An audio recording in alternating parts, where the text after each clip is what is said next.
بسم اللہ الرحمن الرحیم۔ تمہاری من پسند چیز تمہارے نصیب میں ہے یا نہیں، اللہ تعالی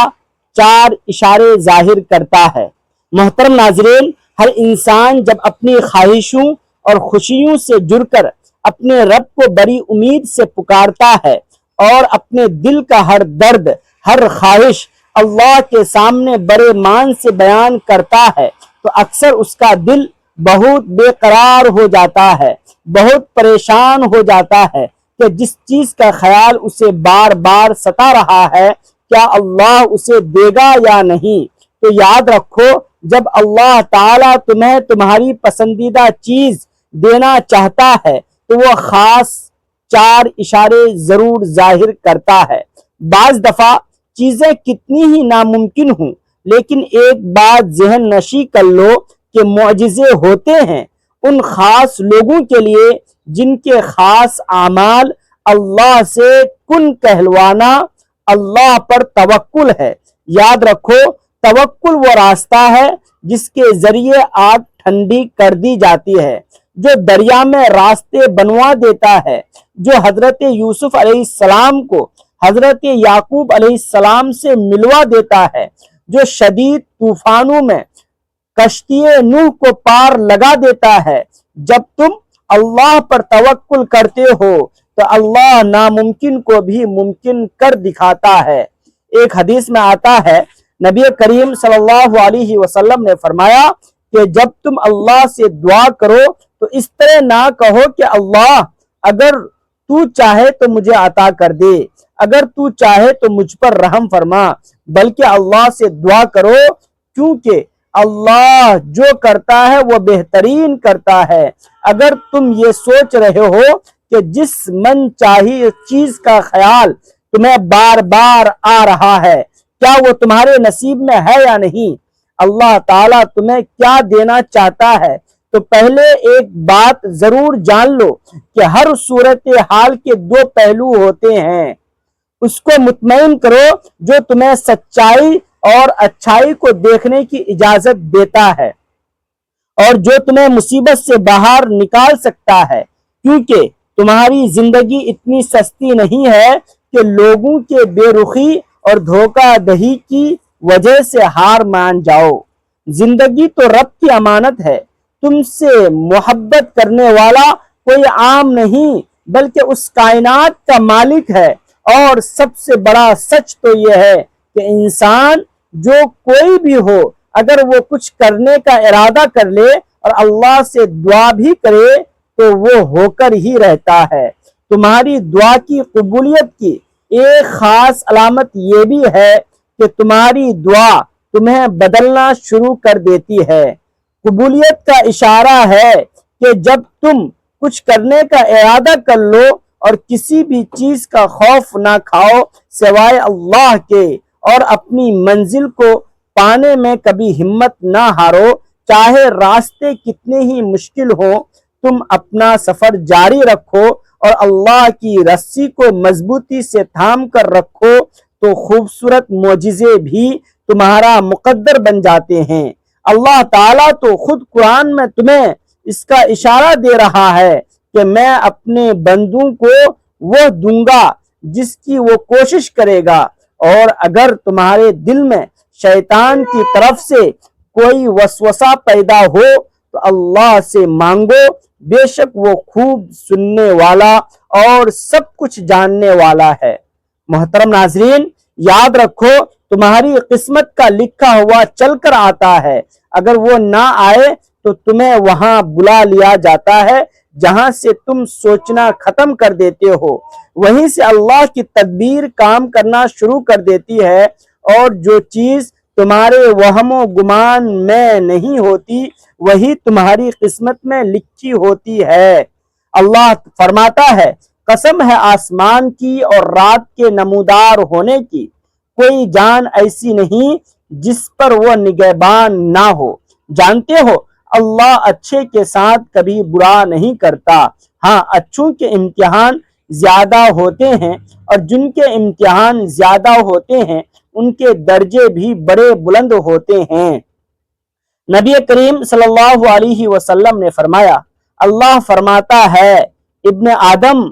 تو میری عبادت کے لیے تیار ہو جا، میں تمہارا سینہ بے نیازی سے بھر دوں گا اور تیری محتاجگی دور کر دوں گا اور تیری دعا کو قبول کر لوں گا۔ جانتے ہو اللہ کن لوگوں کو معجزات کی راہ دکھاتا ہے، اس کے کیا اشارے ہیں؟ یاد رکھو جس طرح دل کا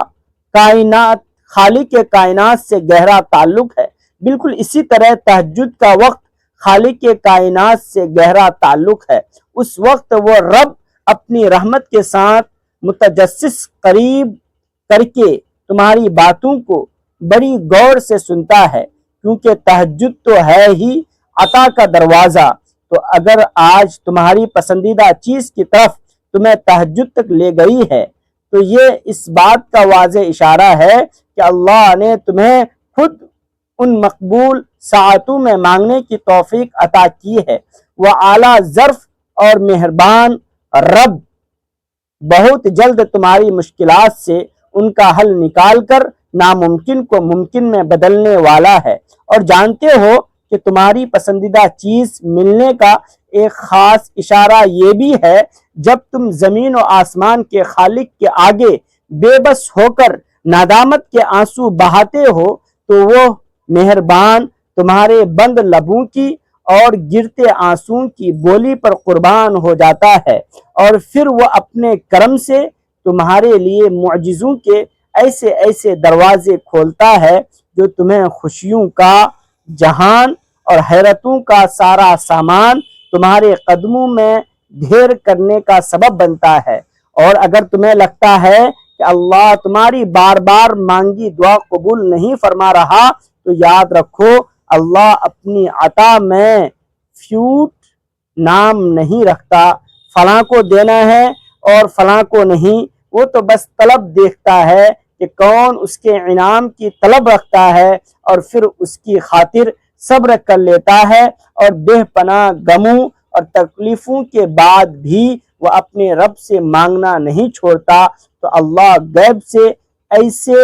ایسی عطا نصیب کرتا ہے جو اس کے وہم و گمان میں نہیں ہوتی۔ بے شک جب وہ رحمان عطا کرتا ہے تو بڑے کمال کی عطا کرتا ہے۔ اور جانتے ہو وہ کیا چیزیں ہیں جو تمہاری من پسند چیز ملنے کی رکاوٹ کا سبب بنتی ہیں، تو جان لو وہ تمہاری سوچ ہی تمہاری اصل ہستی ہے، کیونکہ جب تم ناممکن وسوسوں سے ہمت ہار کر مایوس ہونے لگتے ہو تو شیطان تمہاری سوچ پر غلبہ پا کر اس مہربان رب سے نا امید کرنے لگتا ہے تاکہ تم تاریکیوں میں بھٹک جاؤ۔ قرآن میں اللہ تعالیٰ خود فرماتا ہے، کہو کہ میں انسان کے پروردگار کی پناہ مانگتا ہوں، یعنی لوگوں کے بادشاہ کی، اس برے وسوسے ڈالنے والے کی برائی سے جو لوگوں کے دلوں میں وسوسے ڈالتا ہے۔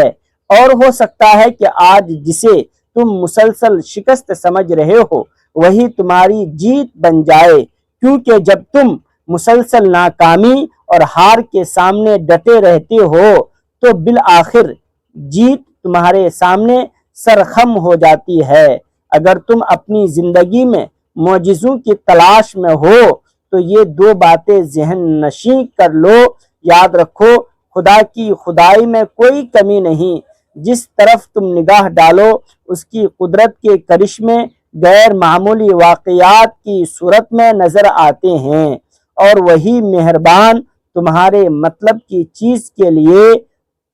ہر وہ سامان تمہیں بن مانگے پہنچا رہا ہے جو تمہارے لیے ضروری ہے۔ تو تم نے یہ کیسے سوچ لیا کہ تم کچھ مانگو اور وہ عطا نہ کرے؟ جانتے ہو جب تم ناممکن چیز مانگتے ہو تو وہ رحمان تمہیں ناممکن وسیلے سے بھی عطا کرتا ہے جس کا تم گمان بھی نہیں رکھتے۔ یاد رکھو محبت، دولت، رزق کے وسیع تر خزانے اللہ کے طاقتور ترین حصار میں ہیں، اور وہ خود تمہارے لیے مدد کرنے کے لیے تیار بیٹھا ہے۔ جب وہ دینے پر آتا ہے تو تمہارے مخالف کو بھی تمہارا وسیلہ بنا دیتا ہے۔ مطمئن ہو جاؤ، ان قریب وہ تمہاری پسندیدہ چیزوں کو اور سجدوں میں مانگی دعا کو قبولیت کا شرف بخش کر تمہارے مخالف کو بھی تمہارا وسیلہ بنا دیتا ہے۔ انشاءاللہ میری دل سے دعا ہے کہ اللہ پاک سب کو داد اور آباد رکھے، آمین یا رب العالمین۔ السلام علیکم ورحمۃ اللہ۔